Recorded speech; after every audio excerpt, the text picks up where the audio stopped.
Hello guys, আসসালামু আলাইকুম। আজ আবারও চলে আসলাম নতুন একটা ভিডিও নিয়ে। আজ আমি রান্না করব বুট ডাউল। এর জন্য আমি ডাউলটা আধা ঘন্টা ভিজিয়ে রাখছিলাম। এরপর ডাউলটা ধুয়ে পানি ঝরিয়ে নিলাম এবং সবগুলা মশলা নিয়ে নিলাম। দেখতে পাচ্ছেন এখানে সব ধরনের মশলা আছে এবং একটা ডিম নিয়ে নিলাম এবং কিছু আলু নিয়ে নিলাম।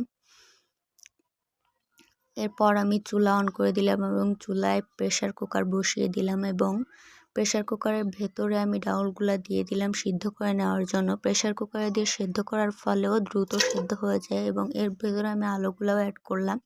এবার আমি ঢাকনা দিয়ে দিব প্রেসার কুকারের।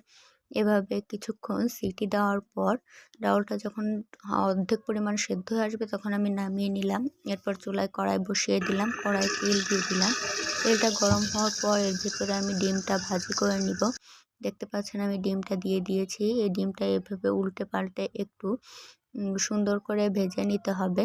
এরপর আমি সেই একই তেলের ভেতরে সবগুলা মশলা অ্যাড করব। দেখতে পাচ্ছেন আমি মশলাগুলা দিয়ে দিচ্ছি।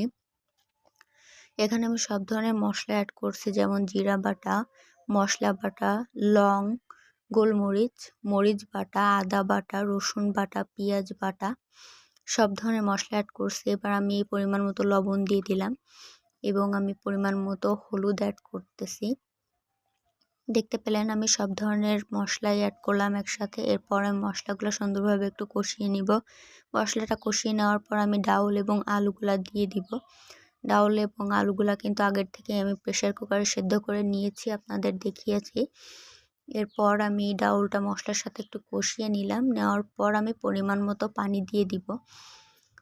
দেখতে পেলেন আমি পরিমাণ মতো পানি অ্যাড করে দিলাম এবং আবারও একটু নাড়িয়ে চাড়িয়ে ঢাকনা দিয়ে ঢেকে দিব এবং কিছু সময় জাল করে নিব। এরপর আমি ঢাকনাটা তুলে ডিমটা অ্যাড করে দিলাম। এরপরও আবারও কিছুক্ষণ জাল করে নিব। এরপর আমার রান্না শেষ হলো। দেখতে পাচ্ছেন আমার তরকারিটার ফাইনাল লুক। মাশাআল্লাহ, খাইতেও অনেক সুন্দর হয়েছে। এভাবে বাসায় ট্রাই করতে পারেন। ধন্যবাদ সবাইকে।